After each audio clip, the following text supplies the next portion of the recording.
చంద్రబాబు నాయుడు గారు అధికారంలోకి రాకముందు సూపర్ 6, సూపర్ 7 అనే మాయమాటలు చెప్పి అధికారంలోకి వచ్చినాడు.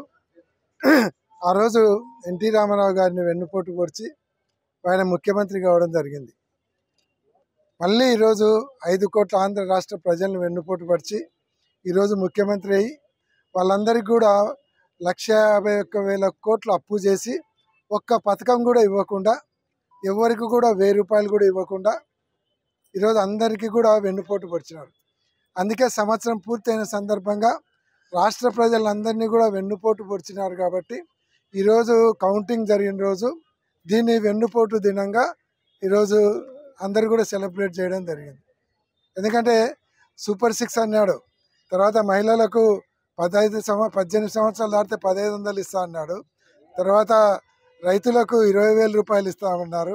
ఆ తల్లికి వందనం అని చెప్పి ఎంతమంది పిల్లలు ఉంటే మరీ విచిత్రంగా నీకు నీకు నీకు నీకని చెప్పి వాళ్ళను మోసం చేసినారు.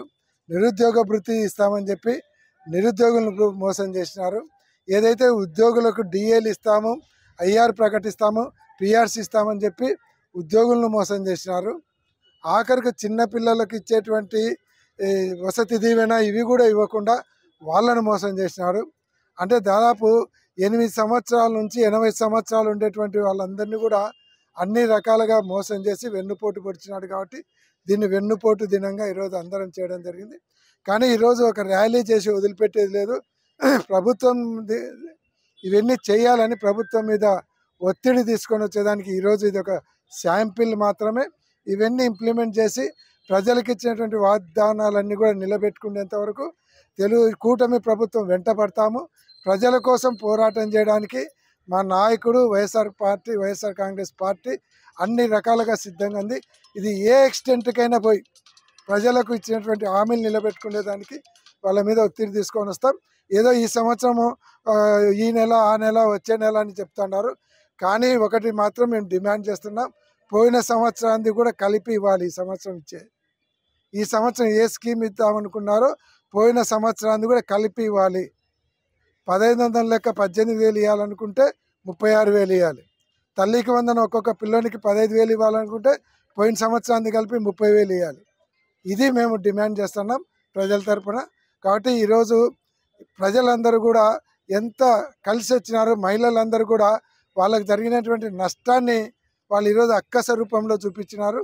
కాబట్టి ఇదే పరిస్థితి రేపు గ్రామాలలో పోతే మా మినిస్టర్లకు కానీ ఇలాంటి ఎమ్మెల్యేలకు కానీ ప్రజలు వెంటబడతారు. మహిళలు అయితే పొరకలు తీసుకొని వెంటబడతారు, రైతులు అయితే పారా పలుగు తీసుకొని వెంటబడతారు, యువకులు అయితే కర్రలు తీసుకొని వెంటబడతారు. ఇవన్నీ జరుగుతాయి.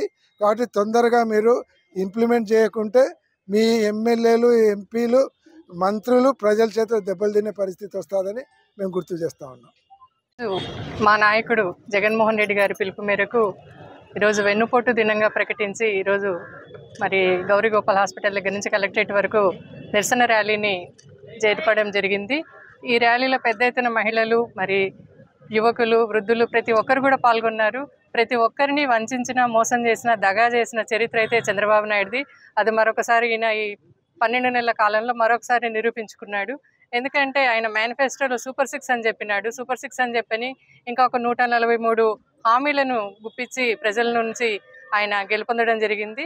మరి ఈ 12 నెలల కాలంలో ఏ హామీని కూడా నెరవేర్చకుండా, ముఖ్యంగా మహిళలకు ఆయన చెప్పిన ఈ తల్లికి వందనం అయితేనేమి, అమ్మఒడి అయితేనేమి, తర్వాత 50 సంవత్సరాలు దాటిన ఎస్సీ, ఎస్టీ, మైనార్టీ మహిళలకు పెన్షన్ ఇస్తా అన్నారు.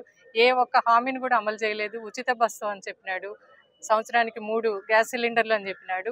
ఏది చేయకుండా ఎక్కువగా వంచింది మహిళా లోకాన్ని. ఆయన మహిళలందరినీ మోసగించినాడు. తర్వాత వాలంటీర్లు 2,60,000 మంది వాలంటీర్లను వాళ్లకు 10,000 ఇస్తాను నెలకు అని చెప్పని వాళ్ళని మోసం చేసి అధికారంలోకి వచ్చిన తర్వాత వాళ్ళని మొత్తంగా పక్కన పెట్టేసి వాళ్ళ ఉద్యోగాలను ఊడ్చేసినాడు. తర్వాత 20,000 మంది పైన ఈ రేషన్ బండ్లను వాళ్ళని కూడా పక్కకు పెట్టేసి ఈరోజు ఇంటింటికి రేషన్ బండ్లను తీసేసి ఇంటింటికి మద్యాన్ని పంపిణీ చేస్తా ఉన్నాడు. ఆ రకంగా ప్రతి ఒక్కరిని వంచి మోసం చేసిన చరిత్రనే కాదు, మళ్ళీ పునరావృతం చేస్తా ఉన్నాడు చంద్రబాబు నాయుడు. కాకపోతే జగనన్న గారు ఎటువంటి ఇది కూడా ప్రజలకు ఏ రకంగా వాళ్లకు లబ్ధి చేకూరకపోయినా కూడా వాళ్ళకు సపోర్టుగా ఉండి ప్రతి దాన్ని కూడా ప్రభుత్వాన్ని నిలదీస్తూ ప్రజల తరపున పోరాటం చేస్తామని చెప్పని జగనన్న గారి ఆదేశాల మేరకు ప్రతి ఒక్కరం కూడా ఈరోజు బయటకు వచ్చి అందరము నిరసన ర్యాలీ నిర్వహించడం జరిగింది. ఈ రోజే కాదు, ఎప్పుడైనా సరే ప్రజల పక్షాన నిలబడి అందరం పోరాడతామని చెప్పని తెలియజేస్తాను.